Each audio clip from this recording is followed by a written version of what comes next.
TF1, aujourd'hui de notre série d'émissions consacrée à 4 tragédies de Racine. Britannicus lundi avec Michel Rosellini, Andromaque mardi avec Alain Viala, Bérénice hier mercredi en compagnie de Sylvaine Guyot, et aujourd'hui, pour clore avec brio et beauté cette semaine racinienne, j'ai le plaisir d'accueillir Patrick Dandré pour vous parler de Phèdre.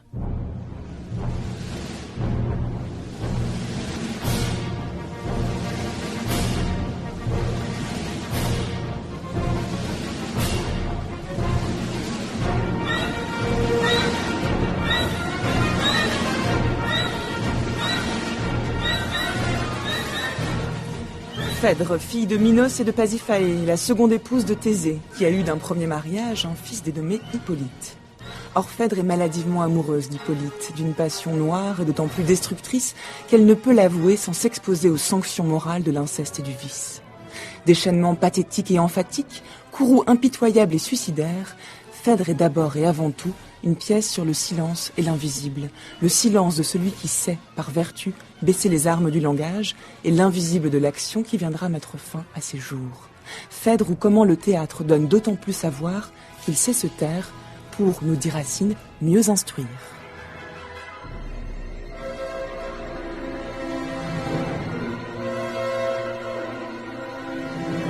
Quoi ?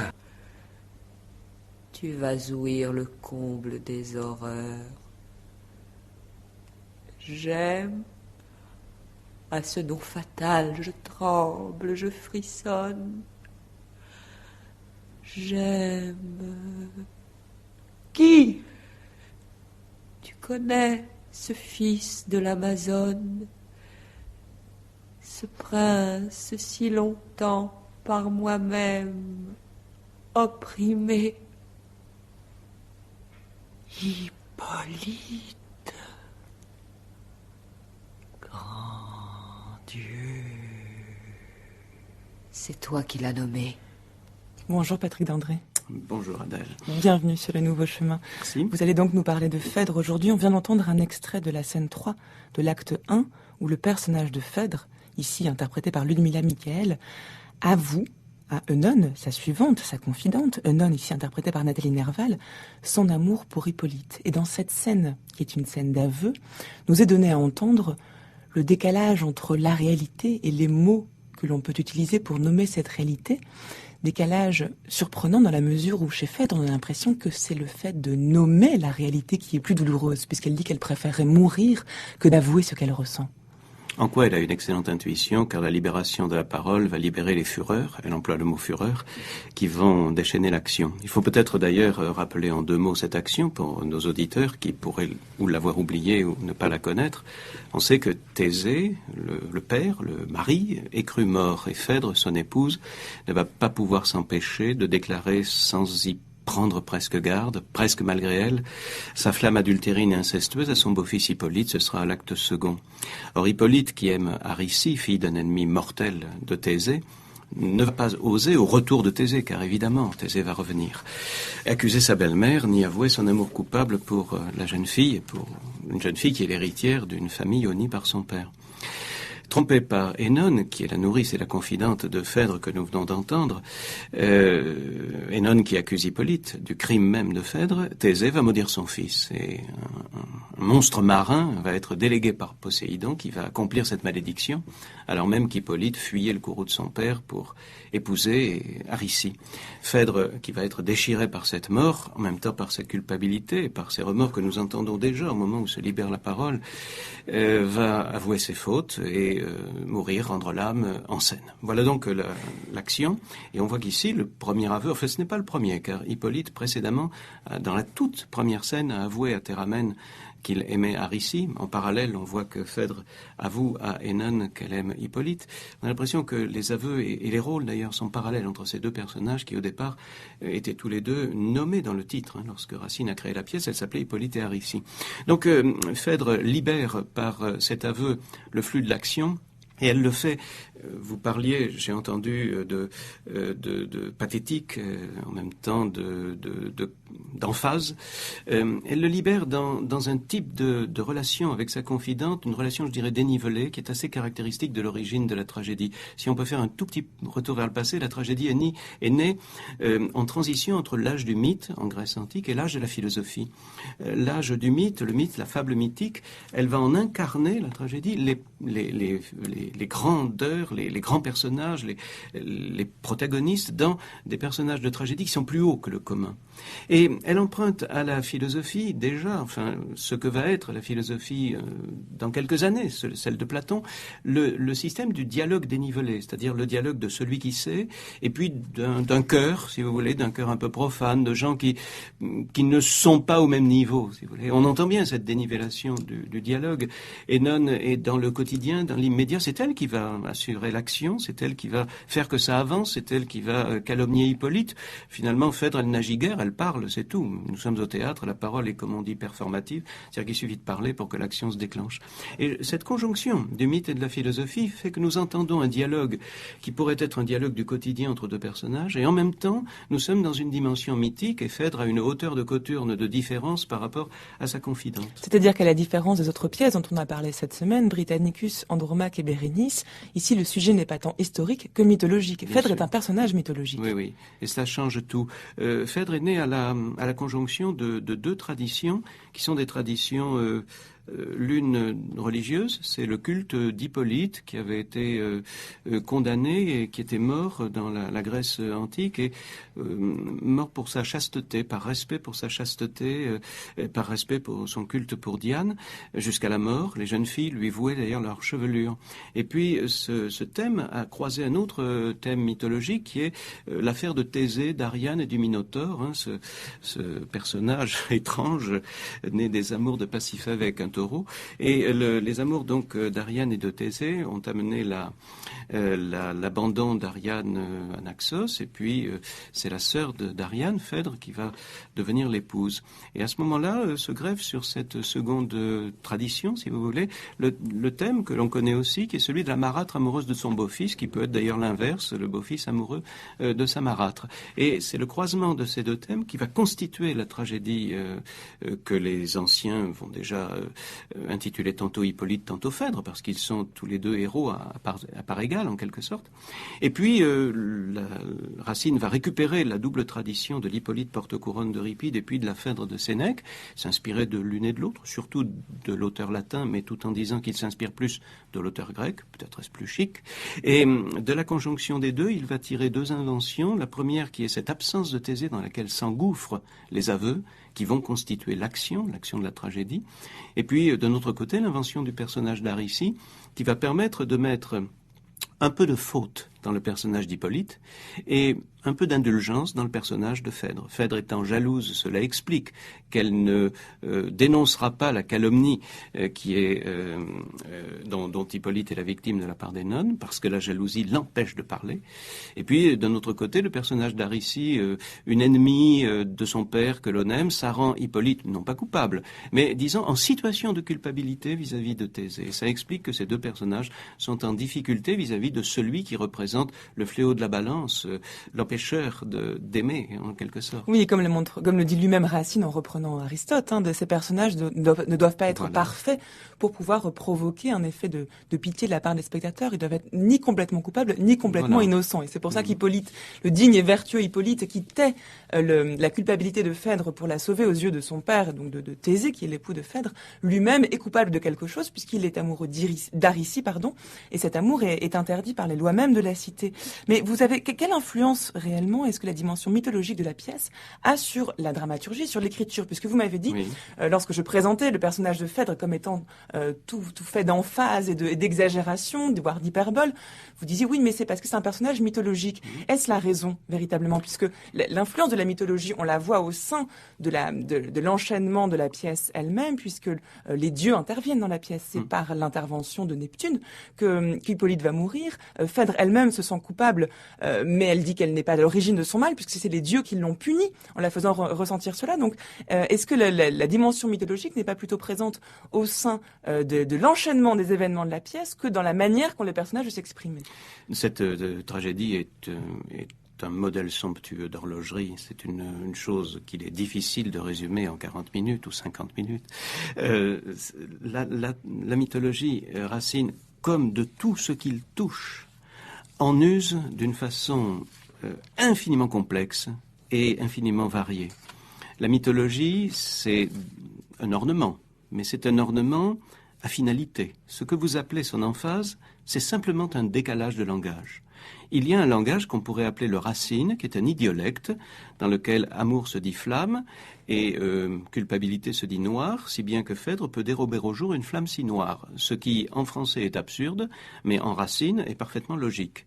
Ce langage second, Phèdre lui insuffle une dimension supplémentaire qui est celle de sa grandeur d'héroïne qui assume tous les péchés du monde, si j'ose dire. Il y a une dimension presque christique dans les personnages tragiques qui sont chargés de porter en eux, dans une conception qui est héritée d'ailleurs de la tragédie antique, comme le sacrifice de ce qu'on appelait le bouc émissaire, mais appliqué à Phèdre, c'est vraiment tellement laid que j'ose pas dire cela. Mais enfin, disons qu'ils sont l'autre qu'une société sacrifie.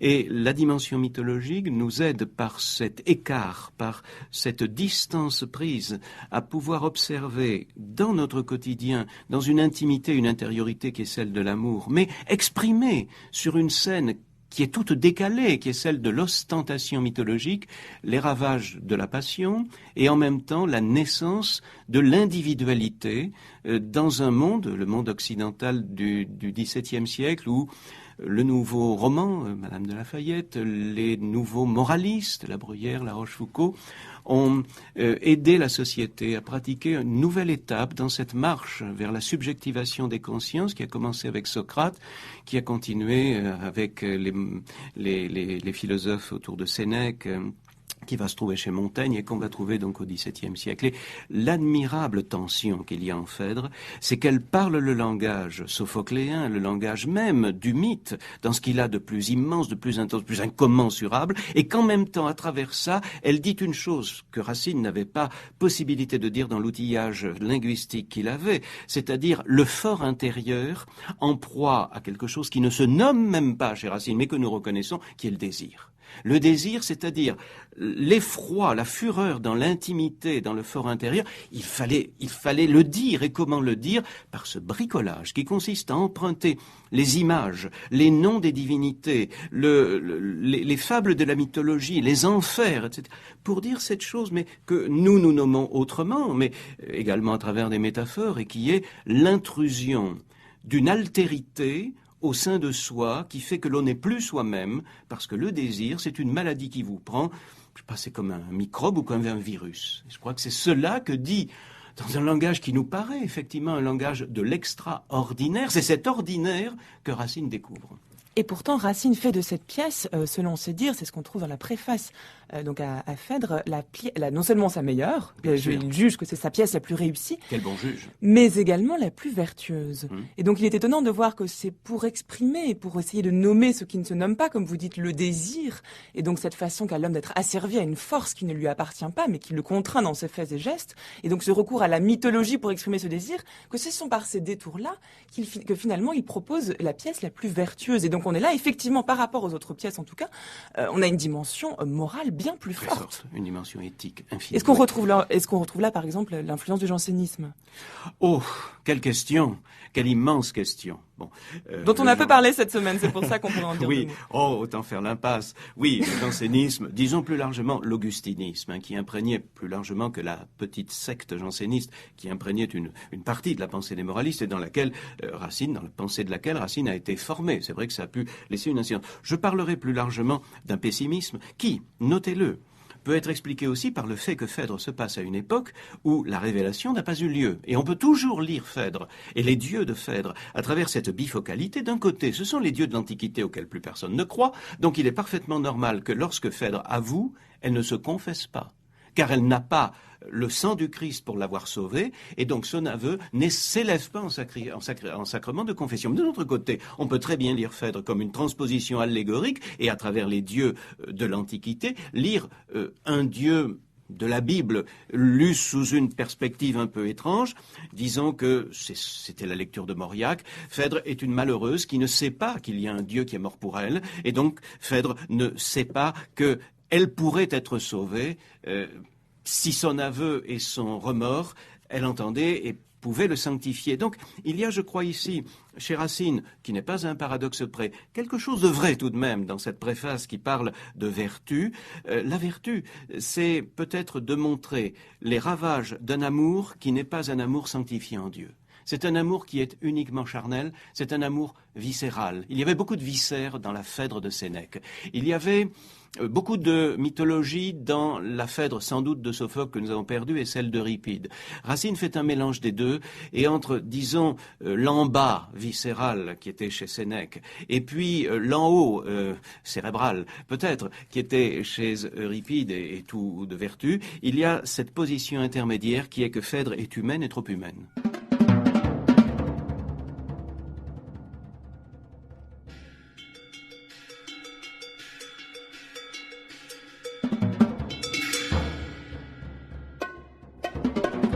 Dire ou ne pas dire, telle est la question. C'est ici l'être même de la parole qui est porté sur le théâtre.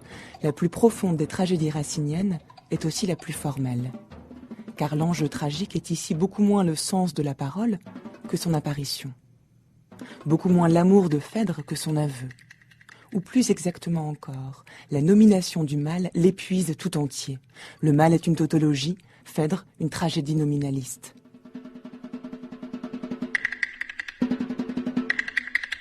Depuis le début, Phèdre se sait coupable. Et ce n'est pas sa culpabilité qui fait problème, c'est son silence.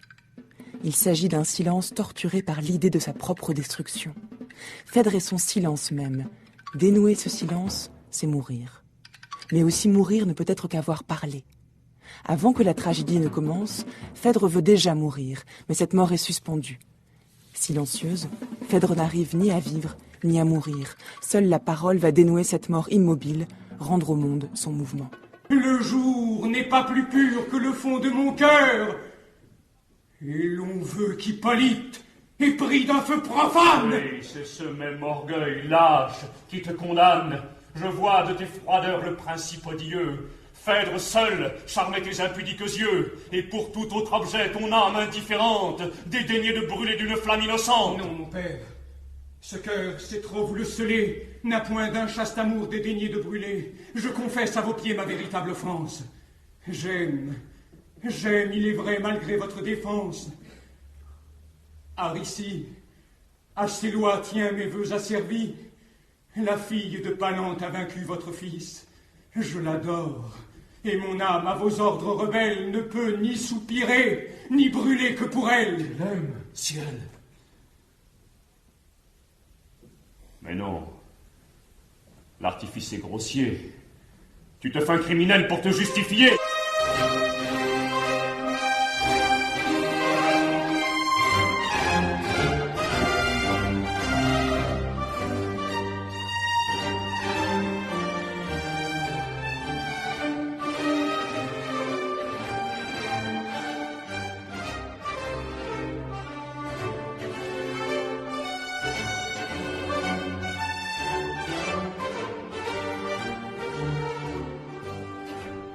Au silence de Phèdre, Patrick d'André correspond le silence d'Hippolyte, et silence d'autant plus, noble, voire héroïque, qu'il est redoublé d'un aveu. Dans la scène qu'on vient d'entendre, donc dans l'acte 4, la scène 2, Thésée vient demander des comptes à Hippolyte, il lui demande si effectivement il est vrai, comme l'a dit Œnone, que Hippolyte est amoureux de Phèdre. Et Hippolyte, plutôt que de dénoncer l'amour que sa belle-mère lui porte, se tait. Ne la dénonce pas, il garde le silence sur ce point, et de par ce silence, ou plutôt investit ce silence d'un aveu qui est celui de son amour pour Aricie. Donc Thésée, d'un côté, ne sait pas si Hippolyte est véritablement amoureux de Phèdre ou si c'est l'inverse, et de l'autre apprend quelque chose à laquelle il ne croit pas. Il ne croit pas à l'amour d'Hippolyte pour Aricie. Il lui reproche de se servir d'un artifice pour changer de sujet, puisqu'il ne peut pas, il n'est pas concevable pour lui qu'Hippolyte puisse aimer Aricie. Son amour est interdit. Donc cette scène est très intéressante pour ce double aspect, ce double jeu sur le langage. On est toujours à la fois dans l'aveu et dans le silence, dans ce contrôle du langage qui constitue en tant que tel la dramaturgie de la pièce. Oui, cette scène met bien en évidence le mystère de ce parallélisme étrange et je dirais même de cette réversibilité ou de ce croisement qui s'est produit entre les deux personnages principaux. Vous savez que quand Racine avait le projet d'écrire la pièce, Pierre Bell avait écrit à un de ses correspondants, Racine compose une tragédie d'Hippolyte. Quand la pièce est parue, elle s'appelait Phèdre et Hippolyte. Et puis quand Racine l'a revue et a produit une édition définitive de ses œuvres complètes, beaucoup plus tard, il l'a intitulée Phèdre. Ce qui est la prise de conscience que le rôle de Phèdre a écrasé celui d'Hippolyte. Il y a donc en parallèle deux personnages dont on s'aperçoit qu'ils structurent la tragédie de la même façon. À l'acte 1, Hippolyte avoue son amour à Théramène pour Aricie. À l'acte 1, Phèdre avoue son amour d'Hippolyte à Œnone. À l'acte 2, Hippolyte avoue à Aricie elle-même et Phèdre avoue à Hippolyte. À l'acte 3, Thésée revenu, ce sont des aveux avortés ou fallacieux qui l'accueillent. L'aveu qu'Hippolyte fait à son père de sa passion pour Aricie paraît un subterfuge. Phèdre alors va venir pour essayer de dire qu'il y a calomnie parce qu'elle ne peut pas quand même supporter qu'une telle chose se fasse. Mais son aveu est interrompu par la jalousie qui la retient de disculper le jeune homme. Et à la fin, l'aveu ultime de Phèdre clôt les choses. Mais derrière ce parallèle, nous avons une différence, une dissemblance absolument totale. C'est que même quand il parle, Hippolyte ne dit rien. Il ne dit pas. Son premier vers, c'est très étrange. Vous venez de parler d'un héros héroïque. C'est du moins l'image qu'il voudrait donner de lui. Mais n'oubliez jamais que son entrée en scène, c'est le dessein en est pris, je pars, cher Théramène. Au vers 138, il va dire Théramène, je pars. Phèdre lui avoue cet amour incestueux, sa réaction, c'est Théramène, fuyons. Hippolyte, c'est celui qui tout le temps s'en va. Écoutez, ce qu'il vient de dire dans les vers que nous entendons, bien sûr, on peut les dire à contre-sens, à contre-emploi. L'acteur, c'est tout à fait son droit, fait une interprétation fougueuse et indignée. Mais les mots, un tel excès d'horreur rend mon âme interdite. Tant de coups imprévus m'accablent à la fois qu'ils m'ôtent la parole et m'étouffe la voix. Alors je veux bien que l'acteur crie, mais il crie qu'il n'a rien à dire. La seule chose qui va sortir, c'est un aveu qui ne sera pas cru, tout simplement parce que Hippolyte ne réussit jamais ce que Phèdre réussit magnifiquement, c'est à construire et à élaborer sa douleur en souffrance. Nous partageons avec les animaux le fait que nous éprouvons des douleurs. Nous sommes des mammifères supérieurs, mais nous avons mal. Les animaux n'ont pas la conscience de leur douleur, nous avons cette conscience. Je ne sais pas si c'est un avantage ou un inconvénient. Cette conscience de la douleur nous fait très mal. Alors que faisons-nous ? Nous la disons pour l'expulser. C'est ce que Phèdre ne cesse de faire. Chaque fois qu'elle a un pépin, elle fait un monologue. Ça la soulage. Excusez le ton qui n'est peut-être pas de niveau. Mais vous comprenez, Phèdre parle sa douleur. Elle la construit magnifiquement. Sa mort même, lorsqu'elle arrive en scène à la fin. Elle vous explique pourquoi elle est morte. Elle a une façon de finir qui fait qu'elle assume tout parce qu'elle parle. Que fait Hippolyte ? Il est incapable de langage. Il ne parvient pas à excéder l'état de fuite, de stupeur, d'horreur et de mutisme. Mais on pourrait aussi vous rétorquer, Patrick d'André, que dans les deux cas, Hippolyte et Phèdre parlent pour ne rien dire, puisque Phèdre, certes, met en scène sa douleur, mais elle ne dit rien, à part le fait qu'elle souffre. Lorsqu'Hippolyte cherche ce terme pour essayer de ne pas dire qu'en réalité c'est Phèdre qui est amoureuse de lui, il met en scène ce silence, il met en scène sa propre vertu. Oui, mais Phèdre, par ses paroles, crée l'action. S'il n'y avait pas Phèdre, il n'y aurait pas d'action. Hippolyte ne suffit pas à faire une action. Il n'y a rien à dire d'intéressant. Alors que le fait qu'elle avoue... Mais c'est ce silence qui est intéressant, justement. Ce silence est une rétroaction, une clôture, si vous voulez. C'est le fait qu'il est dans une position, par la structure dramatique, où il ne peut pas dire. Et d'ailleurs, ça n'est pas intéressant, parce que celle qui mène l'affaire, c'est Phèdre, puisque c'est elle dont la passion crée l'action. Chez Phèdre, le langage est performatif, comme au théâtre. C'est-à-dire que nous le savons, au théâtre, les choses ne sont pas avant qu'elles ne soient dites. D'ailleurs, c'est un subterfuge amusant.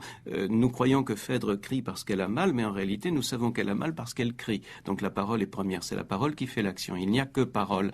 Phèdre est donc au centre de cette affaire. Hippolyte, il est en état, même pas de réaction, je dirais, qu'il est dans un état où il se contente d'enregistrer comme un sismographe les les tremblés de la passion de Phèdre. Il perd la voix, si vous voulez, parce qu'il est devant de l'ineffable. Et je croirais volontiers que ce qui s'exprime à travers là, c'est une situation historique à laquelle on ne pense pas suffisamment.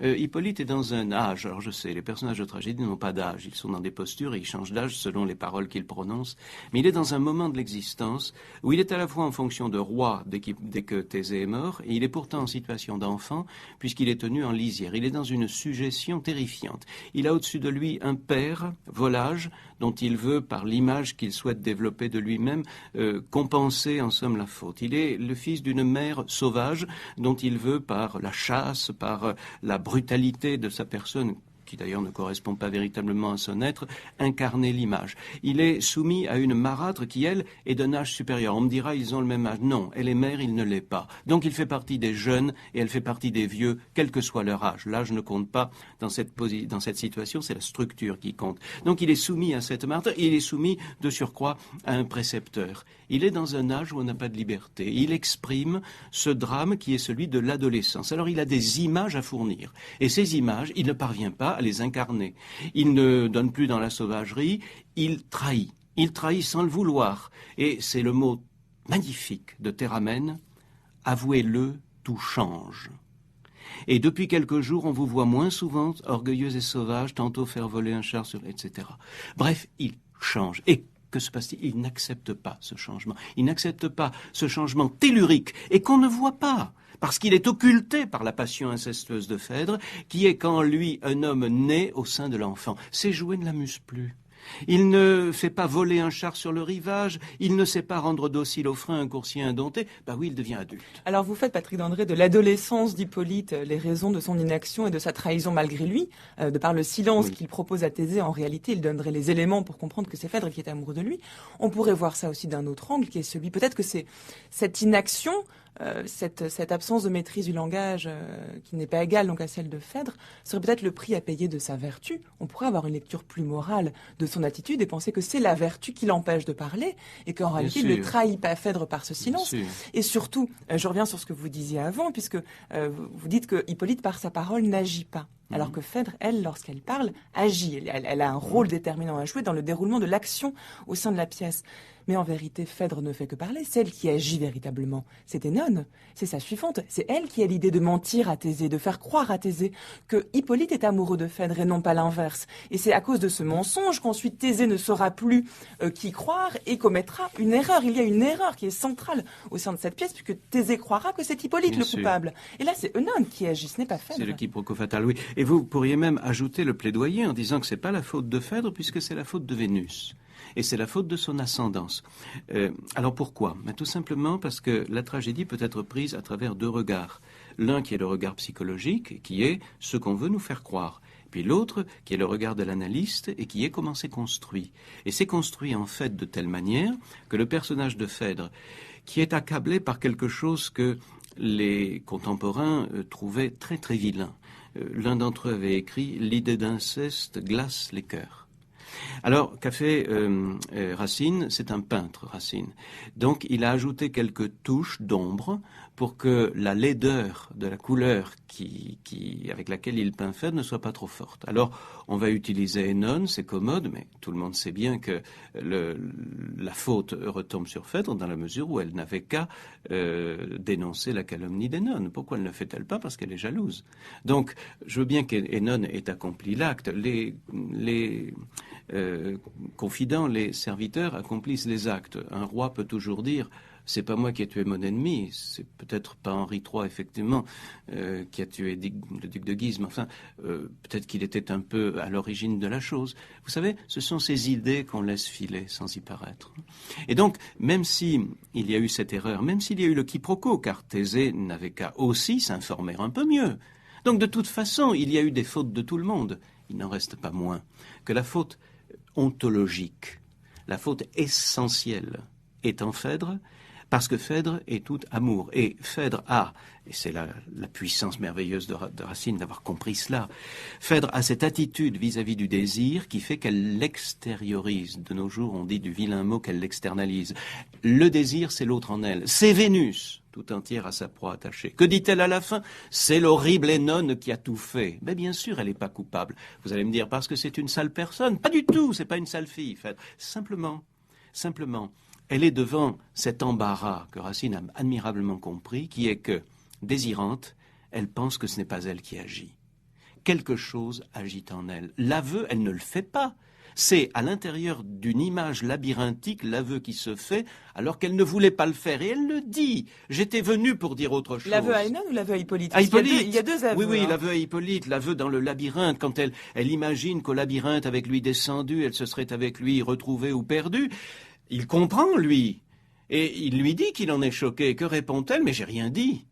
Mais pourquoi? Parce que l'aveu s'est fait en elle. Le désir parle en elle. Elle est habitée par quelque chose. Alors ce quelque chose, vous pouvez l'appeler Énone, vous pouvez l'appeler Vénus, vous pouvez l'appeler passion, amour, tout ce que l'on veut. En réalité, ce qui se passe en Phèdre, c'est le problème d'une culpabilité non responsable.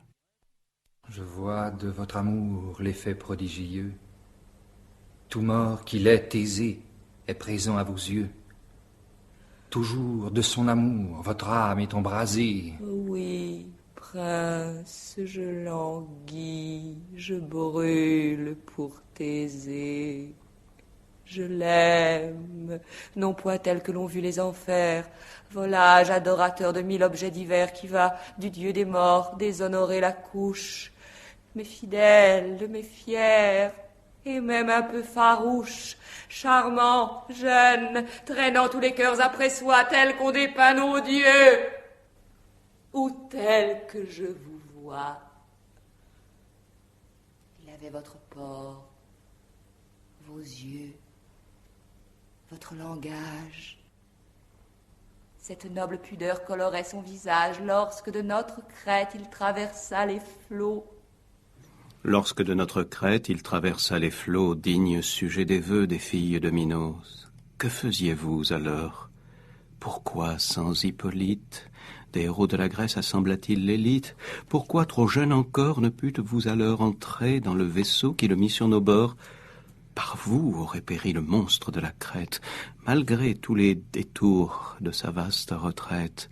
Pour en développer l'embarras incertain, ma sœur du fil fatal eût armé votre main. Mais non, dans ce dessein je l'aurais devancé.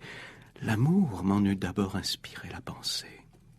C'est moi, prince, c'est moi dont l'utile secours vous eût du labyrinthe enseigné les détours. Que de soins m'eût coûté cette tête charmante. Un fil n'eût point assez rassuré votre amante. Compagne du péril qu'il vous fallait chercher, moi-même, devant vous, j'aurais voulu marcher, et Phèdre au labyrinthe avec vous descendu, ce serait avec vous retrouvé ou perdu.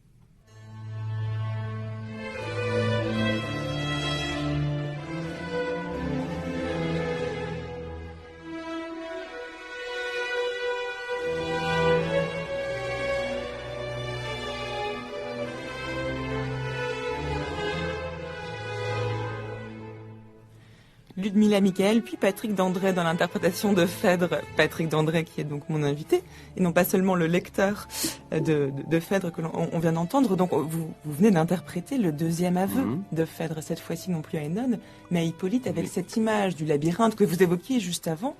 On est là ici dans une image dans tous les sens du terme d'ailleurs, parce que le labyrinthe, on peut en proposer une lecture qui serait quasiment psychanalytique. Oui. C'est une chose extraordinaire. Pardon à Ludmilla Michael et pardon à Racine et pardon aux éditeurs pour avoir lu cela, mais c'est un moment absolument unique. Comme disait dans un autre contexte Molière, on sent un doux frisson parcourir son échine. Ce labyrinthe, c'est le réceptacle sacré de l'instant où tout va basculer. Alors là, vraiment, la parole se fait acte. C'est l'emblème d'une réversibilité totale entre l'image et ce qu'elle figure. Parce que nous sommes dans un labyrinthe, ces personnages vont être pris dans le labyrinthe de cet aveu. C'est une adéquation parfaite de la forme et du propos. On les suit dans ce labyrinthe où elle est en train de se perdre. On a l'impression que nous sommes dans... C'est un opérateur d'égalité entre le fantasme d'une espèce de transcendance du destin et puis la réalité qui est l'inclusion de la destinée au cœur de l'intime, dans le cœur de Phèdre aimante. Ce labyrinthe est à la fois le destin collectif des personnages engagés dans la crise, mais aussi les méandres de l'esprit égaré d'où éclot cette parole. Je l'ai appelé dans un livre que j'ai consacré à Phèdre un res admirable. On appelait ainsi la structure du cerveau au XVIIe siècle. Et en même temps, dans l'idée de res, il y a l'idée d'une araignée qui tisse sa toile, une toile dans laquelle se prennent les personnages. Et on a l'impression que dans ce moment, juste ces quelques vers, le temps se suspend et se love en quelque sorte au creux d'une image. Et cette image admirable, j'ai toujours regretté que Freud, qui avait eu la merveilleuse idée de poète de nommer du nom d'Édipe, la magnifique tragédie de l'Antiquité, le complexe qui fondait sa conception de la sexualité, n'ait pas trouvé d'autre mot pour indiquer la boîte noire que Unbewusst, l'inconscient. Comme ça aurait été plus beau de dire le labyrinthe, parce que on voit bien qu'ici, Phèdre se perd dans le labyrinthe verbal de son discours qu'elle croit muet, et qu'en même temps, elle s'y trouve. Or, ce labyrinthe, cette situation, notez qu'elle n'est pensable, elle n'est possible que parce que c'est du théâtre. Car il y a un moment dans le texte où elle dit « Que de soin m'eût coûté cette tête si chère ». La tête de l'autre qui est là. L'aveu ne serait pas sorti s'il n'y avait pas eu cette confrontation, c'est-à-dire cette présence du corps. C'est le corps d'Hippolyte qui extirpe l'aveu de la bouche de Phèdre.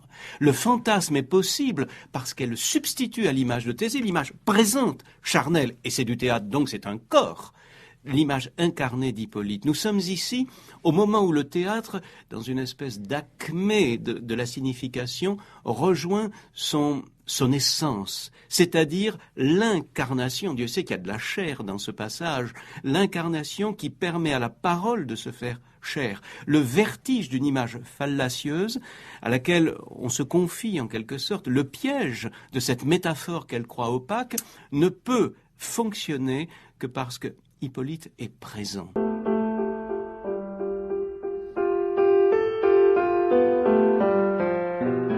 J'avais beau tendre vers la Berma mes yeux, mes oreilles, mon esprit, pour ne pas laisser échapper une miette des raisons qu'elle me donnerait de l'admirer, je ne parvenais pas à en recueillir une seule. Je ne pouvais même pas, comme pour ses camarades, distinguer dans sa diction et dans son jeu des intonations intelligentes, de beaux gestes. Je l'écoutais comme j'aurais lu Phèdre, ou comme si Phèdre elle-même avait dit en ce moment les choses que j'entendais, sans que le talent de la Berma semblât leur avoir rien ajouté.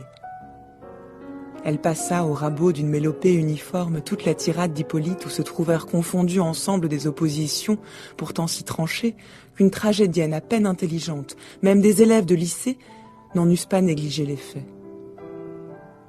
D'ailleurs, elle la débita tellement vite que ce fut seulement quand elle fut arrivée au dernier vers que mon esprit prit conscience de la monotonie voulue qu'elle avait imposée au premier.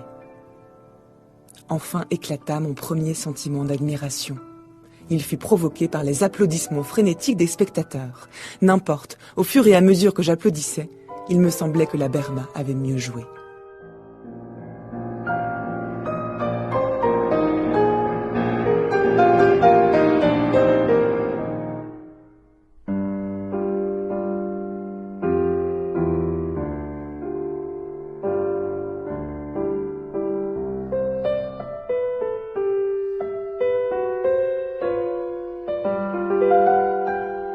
Vous avez raison, Patrick Dandré, difficile de parler de Racine sans parler de théâtre et donc de mise en scène et donc d'interprétation, puisque le théâtre est fait pour être joué. Et le texte du labyrinthe que vous avez si admirablement commenté donnait cela à entendre.